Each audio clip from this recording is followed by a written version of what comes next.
Praise the Lord. Good morning. ప్రభువైన యేసుక్రీస్తు శుభనామంలో మీ అందరికీ వందనములు. ఈ దిన వాగ్దానం కొరకు చిన్న ప్రార్థనతో మన హృదయాన్ని సిద్ధపరచుకుందామా? మమ్మల్ని ఎంతో మిక్కిలిగా ప్రేమించినటువంటి మా ప్రియ పరలోకమందున తండ్రి, నీ ఘనమైన శ్రేష్టమైన నామాన్ని బట్టి మీకు వందనాలు ప్రభువా. ఉదయకాల సమయంలో తండ్రి మీ సన్నిధిలో ఉంటున్న మా అందరితో మాట్లాడండి నాయన. ఈ దినమున మాకు కావాల్సినటువంటి విలువైన నీ మాటల చేత మమ్మల్ని దర్శించండి, మీ స్వరాన్ని వినిపింపచేయండి. మా అందరితో మాట్లాడమని ఈ సమయంలో ప్రార్థిస్తున్నాము తండ్రి. ఆమేన్. ఈరోజు దేవుని వాగ్దానము యోబు గ్రంథం 22వ అధ్యాయము 29వ వచనం. వినయము గలవానిని ఆయన రక్షించును. Job chapter 22 verse 29. He shall save the humble person. దేవుడిచ్చినటువంటి అద్భుతమైన వాగ్దానం మనందరి జీవితంలో నెరవేర్చబడను కాక. ఆమేన్. దేవుడు వాక్యము ఈ విధంగా సెలవిస్తుంది, దేవుడు వినయం గల వారిని రక్షిస్తాడు అని. నిజంగా మన జీవితంలో మనం హంబుల్గా ఉన్నామా, వినయము కలిగి ఉన్నామా అనేది చాలా అవసరం అండి. ఎందుకంటే దేవుడికి ఎవరిష్టం అంటే వినయం కలిగిన వాళ్ళు ఇష్టం. దేవుడికి ఎవరిష్టము అంటే దీనత్వం కలిగిన వారంటే దేవుడికి చాలా ఇష్టం. యేసు ప్రభువు ఈ లోకానికి వచ్చినప్పుడు మరి ఆయన తండ్రి యందు వినయముతో ఉన్నాడు, అలాగే దేవుని యందు భయభక్తులు కలిగిన వాడుగా ఉన్నాడు. కాబట్టి ఆ కల్వరి శిలువలో యేసయ్య చేసినటువంటి బలియాగమును తండ్రి అంగీకరించాడని దేవుడి వాక్యం సెలవిస్తుంది. ఈరోజు మన జీవితాల్లో వినయము కలిగి ఉంటే దేవుడి దగ్గర నుంచి ఎన్నో దీవెనలు పొందుకుంటామండి. మన మనసులో కానీ వినయము లేకోకుండా మనము అహంకారులుగా ఉంటే దేవుడు వాక్యం ఈ విధంగా సెలవిస్తుంది, దేవుడు అహంకారులను ఎదిరిస్తాడంట. ఆయనకి ఇష్టం ఉండదు అహంకారంతో బిహేవ్ చేసే వాళ్ళన్నా, అహంకారంగా మరి నడుచుకునేవారంటే దేవుడికి అసహ్యము. కాబట్టి వినయము కలిగి ఉండడం మనము నేర్చుకోవాలి. ఇశ్రాయేలును మొట్టమొదటిగా పరిపాలించిన రాజు ఎవరో తెలుసా అండి? తెలుసు కదా మనందరికీ. ఎవరంటే సౌలు రాజు.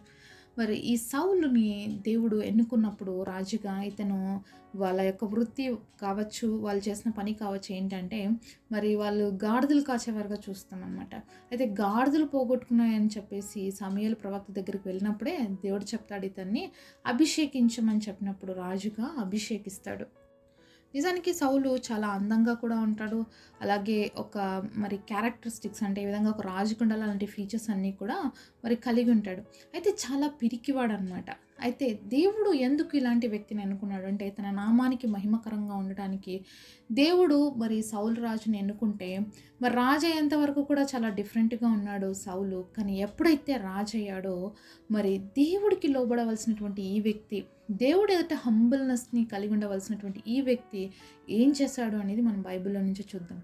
సరే, మొదటి సమూయేలు గ్రంథము 13వ అధ్యాయము 8వ వచనం చూద్దాం. సమూయేలు చెప్పినట్లు అతడు 7 దినములు ఆగి సమూయేలు గిల్గాలునకు రాకపోటయు జనులు తన యొద్ద నుండి చెదిరిపోటయు చూచి దహన బలులను సమాధాన బలులను నా యొద్దకు తీసుకురమ్మని చెప్పి దహన బలి అర్పించాను. ఇక్కడ మరి సౌలు దహన బలి అర్పిస్తున్నట్లుగా చూస్తున్నాం. యాక్చువల్లీ సమూయేలు గిల్గాకు వస్తాను, మరి నేను వచ్చి దేవుడికి దహన బలి అర్పిస్తాను, తర్వాత మీరు యుద్ధానికి పోండి అన్నాడు. యాక్చువల్లీ ఫిలిస్టీయులతో యుద్ధం చేస్తున్నారు ఇశ్రాయేలు వాళ్ళు. ఆ సమయంలో జరిగినటువంటి సన్నివేశం ఇది. అయితే మరి సౌలు సమూయేలు యొక్క రాక కోసం వెయిట్ చేయాలి. ఎందుకంటే దహన బలి ఎవరంటే వాళ్ళు అర్పించేది కాదు, దేవుని ప్రవక్తలు మాత్రము, అలాగే దేవుని సన్నిధిలో ఉన్నటువంటి యాజకులు అర్పించేటువంటి వారు. అయితే అలాంటిది మరి 2 సంవత్సరాల తర్వాత ఎప్పుడైతే సౌలు రాజుగా 2 years తర్వాత వెంటనే చేసినటువంటి తప్పు అనమాట. అంటే దేవుడు సేవకుడు కోసం ఎదురు చూడకోకుండా, అంటే వెయిట్ చేయకుండా కొంచెం ఆలస్యం చేసినందుకు మరి దేవుడికి అర్పించవలసినటువంటి వ్యక్తి కాకుండా ఒక రాజుగా ఉన్నటువంటి ఈ వ్యక్తి మరి దేవుడి సన్నిధిలో దహన బలి అర్పించాడు. మరి ఎప్పుడైతే సౌలు మరి దేవుడికి బలి అర్పించి ముగించాడో ఆ సమయంలో సమూయేలు అక్కడికి వస్తాడు. వచ్చినప్పుడు నువ్వు ఎందుకయ్యా ఇలా చేసావు, ఇది తప్పు కదా, దేవుడిని నువ్వు కాదు కదా ఈ పని చేయాల్సిన దేవుడికి అంటే మరి సౌలు అంటున్న మాట ఏంటి తెలుసా? ఇది అధ్యాయంలో 12వ వచనంలో, ఇంకను యెహోవాను శాంతిపరచక మునిపే ఫిలిష్తీయులు గిల్గాలునకు వచ్చి నా మీద పడుదురు అనుకుని నా అంతటా నేనే సాహసించి దహన బలి అర్పించి నేను. మరి పొరపాటు అయిందయ్యా అని చెప్పాల్సినటువంటి వ్యక్తి మరి ఏం చెప్తున్నాడు తెలుసా? దేవుణ్ణి నేను శాంతిపరచాలనుకున్నాను, ఎందుకంటే ఫిలిష్తీయులు వచ్చి నా మీద పడిపోతారేమో అని చెప్పి నేను సాహసించి దహన బలి అర్పించానని చెప్తున్నాను. అంటే మరి ధైర్యముతో మరి ఈ పని చేసేసాను అని చెప్పేసి అంటున్నాను అనమాట. అయ్యా నన్ను క్షమించు, తప్పైపోయింది అని ఉంటే అది వేరే విధంగా ఉండేది, కానీ ధైర్యం తెచ్చుకొని మరి దహన బలి అర్పించాడంటే దేవుడు ఏదైతే చెయ్యొద్దంటాడో ఆ పని చేశాడు. 13వ వచనంలో ఈ విధంగా రాయబడింది, అందుకు సమూయేలు ఇట్లనెను, దేవుడైన యెహోవా నీకు ఇచ్చిన ఆజ్ఞను గైకొనక నీవు అవివేకపు పని చేసితివి. నీ రాజ్యమును ఇశ్రాయేలు మీద సదాకాలము స్థిరపరచుటకు యెహోవా తలంచి ఉండెను, అయితే నీ రాజ్యము నిలవదు. మరి వెంటనే పొందుకున్నటువంటి శిక్ష ఏంటి తెలుసా? దేవుడు ఒకప్పుడు దీనుడుగా ఉన్నాడని, మంచి వ్యక్తిగా ఉన్నాడని మరి సౌలు రాజుగా చేస్తే, ఇప్పుడేమంట సాహసంతో దేవునికి బలి అర్పించడానికి ముందుకు వెళ్ళాడు. దీనత్వం కలిగి ఉండాల్సినటువంటి సౌలు ఇప్పుడు ఏ విధంగా అయిపోయినాడు? సాహసాన్ని చూపిస్తున్నాడంట దేవుడికి బలి అర్పించే విషయంలో. తగ్గించుకోవాల్సినటువంటి ఈ వ్యక్తి తగ్గించుకోకుండా తను తాను హెచ్చించుకున్నాడు. వినయం చూపించాల్సిన సమయంలో మరి వినయంగా మరి ఆన్సర్ చేయలేదు. కానీ మరి ఇంకా దానికి ప్రతిగా ఏమిస్తున్నాడు? మరి దేవుణ్ణి శాంతిపరచడానికి నేను ఈ కార్యం చేశాను అని చెప్తున్నాడు అనమాట. ఈ విధంగా చెప్పినందుకు సమూయేలు వెంటనే ఏమన్నాడంటే, నువ్వు చాలా అవివేక పని చేసావు, అసలు చెయ్యకూడని పని ఇది, దేవుడికి నచ్చని పని నువ్వు చేసావు, కాబట్టి నేను దేవుడు సదాకాలము ఇజ్రాయెల్ మీద రాజుగా ఉంచుదాం అనుకున్నాడు, అయితే నేను ఇప్పుడు తీసేశాడు, నీ రాజ్యము ఇంకా ఉండదు, దేవుడు వేరే వాళ్ళకి ఇస్తాడని చెప్పేశాడనమాట. మొదటిగా ఎంతో తగ్గింపుతో ఉన్నటువంటి సౌలుని దేవుడు చూసినప్పుడు రాజుగా నియమిస్తే, ఇప్పుడు ఎప్పుడైతే ఆయనలో అహంకారము మరి విధేయత అనేది లేకపోవడము దేవుడు చూసినప్పుడు వెంటనే దేవుడు ఏం చేస్తున్నాడు? అతనికి ఇష్టాల మీద రాజుగా ఉండేటువంటి మరి అర్హతను తీసేశాడనమాట. తన యొక్క కుటుంబాలని దేవుడు తర్వాత తరం వారికి ఇవ్వలేదన్నమాట. ఏ విధంగా అయితే దావీదుకి దేవుడు ఇచ్చాడో అలా సౌలుకి ఇవ్వలేదు. దావీదు తప్పు చేయలేదా అంటే దావీదు కూడా తప్పు చేశాడు. బట్ దావీదుకున్నటువంటి మనసు ఏంటంటే తను తగ్గించుకున్నాడు దేవుడి సన్నిధిలో దీనుడుగా. మరి కీర్తనలు 51వ అధ్యాయంలో తను చేసిన తప్పంతటిని దేవుడి దగ్గర వినయంగా విధేయతతో ఒప్పుకొని విడిచిపెట్టాడు. కాబట్టి దావీదుకి మరి దేవుడు సౌలుకు చేసినట్లుగా చేయలేదన్నమాట. ఆయన రాజ్యాన్ని తీసేసుకోలేదు, కానీ తన రాజ్యం మీద ఎవరో ఒకరు ఉంటారని దేవుడు ప్రామిస్ చేశాడు.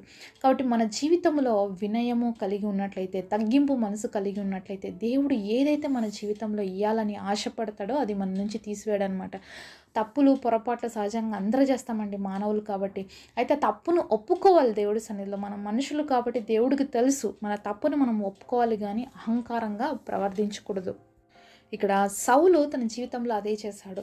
మరి సమూయేలుతో పొరపాటు అయ్యిందయ్యా, మీరు ఆలస్యంగా వస్తున్నారని, ఏం చేయాలో అర్థం కాలేదు, అందరూ వెళ్ళిపోతున్నారు, కాబట్టి నేను చేయకూడదు ఈ పని, కానీ చేసేసాను, నా పక్షంగా దేవుడికి ప్రార్థన చేయి, నన్ను క్షమించమని అడుగు, నేను కూడా దేవుడికి ప్రార్థన చేస్తాను, నేను మీకోసం వెయిట్ చేయాల్సింది, అలాగ మాట్లాడుకోకుండా నువ్వు ఆలస్యం చేసావు, నువ్వు రాలేదు కాబట్టి నేనే సాహసించి చేశాను అంటున్నాడు. ఎక్కడన్నా ఆ మాటల్లో వినయం కనపడుతుందా? ఎక్కడన్నా కూడా నేను తప్పు చేశానన్న పశ్చాత్తాప భావం కనిపిస్తుందా అంటే ఎక్కడ కనిపించడం లేదనమాట. అహంకారంతో కూడినట్లుగా మాట్లాడుతున్నాడు.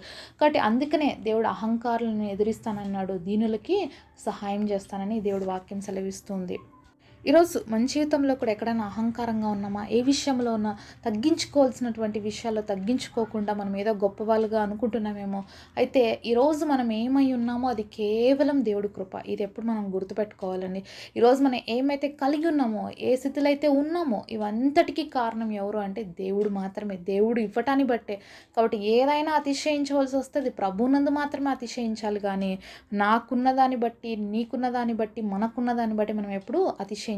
ఏదైనా మన జీవితంలో మనం కలిగి ఉన్నామంటే దేవుడు ఇచ్చిన దయ మాత్రమే. సౌలును కూడా అంతమంది ఇజ్రాయెల్లో దేవుడు ఏర్పరచుకోవడానికి మరి ఆయన కృపను బట్టి, ఆయన కనికరాన్ని బట్టి ఏర్పరచుకున్నాడు తప్ప మరి సౌలులో ఉన్నటువంటి ఏదో మంచితనమో గొప్పతనమో కాదు. అలాగే ఈరోజు మనం ఏమై ఉన్నామో అది ఆయన కేవలం కృపను బట్టి. కాబట్టి నిరంతరం దేవుని స్తుతించే వారిగా ఉందాము, అలాగే వినయ మనసు కలిగి ఉందాము. ఆ విధంగా జీవించడానికి దేవుడు మనకు సహాయం చేయనుగాక. పరిశుద్ధుడైన తండ్రి, మీరు మాతో మాట్లాడిన ప్రతి మాట కొరకు వందనాలయ్యా. వినయం కలిగి జీవించమని చెప్తున్నావు తండ్రి. నిజంగా మా జీవితాల్లో ఈరోజు హంబుల్నెస్ అనేది లేకుండా అయిపోయింది ప్రభా.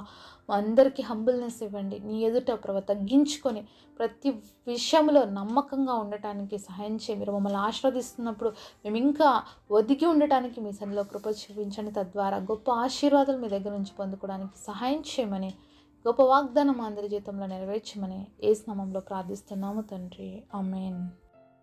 ఈరోజు బర్త్డే అలాగే వెడ్డింగ్ యానివర్సరీ సెలబ్రేట్ చేసుకుంటున్న మీ అందరికీ కూడా wish you happy birthday and happy anniversary.